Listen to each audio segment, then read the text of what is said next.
Hey everyone, Eric Meehan here with another Message in the Bottle video series. It is a root day biodynamically, in case anybody is wondering. We had some nice wine days, wine-oriented days over the weekend. I hope you took advantage of those.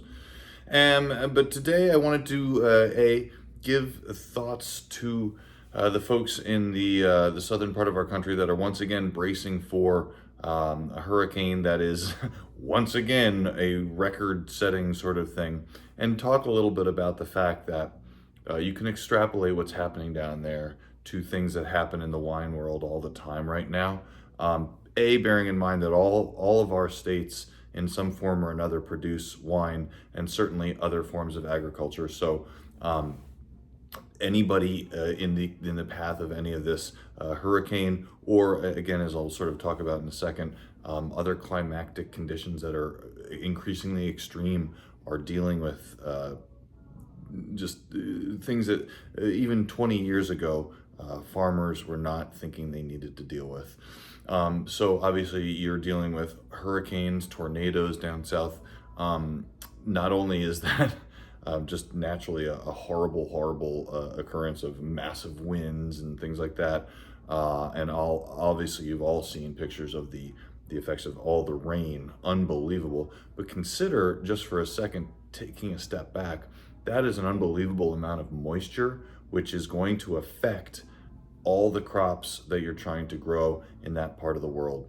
Moisture, or lack thereof, is probably the biggest single thing that is farmers are dealing with, and in conjunction with temperatures. So whereas the south east right now of our country is suffering from that, you see increasingly extreme things like fires over on our west coast, all the way up and down the west coast. Certainly you have fires in Australia, in their wine country. That's been an issue for them. Conversely, well, not conversely, but other things that people are dealing with that have been extremely extreme, if you will.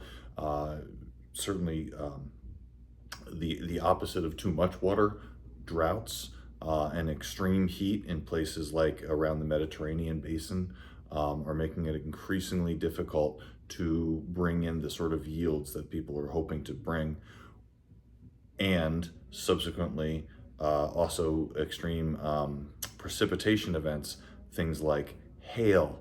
A 5-minute hailstorm can wipe out 90% of somebody's crop instantly. And well, not instant, 5 minutes. But you take my point. Certainly frosts that are happening at times when people don't expect them to be normally happening. And the fact that overall the harvesting season has moved up, I suppose you'd say, into August in ways that, again, were not the case like 20 years ago.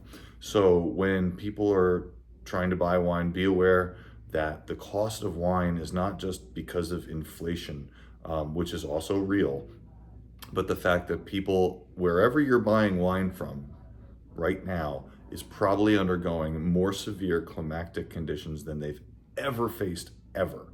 And so it might go from small farmers being able to put 500 cases of something into the market and this sustain themselves as well as their importers, etc., all down the line, to maybe not having any to sell, or maybe 100 cases. That is severely affecting their ability to do business. So just keep this in mind as you're out there buying. There's still wonderful deals out there. There's a lot of amazing wines, but it is getting increasingly hard for these folks to deal with this. And at a certain point in the future, we'll talk about how that's really going to affect the wine scene in the next 20 years, right? We've seen the past 20 years what it's going to be like, especially in terms of water. Water is going to be the thing, whether it's too much, too little, and who gets to use it. That'll be a topic for another day.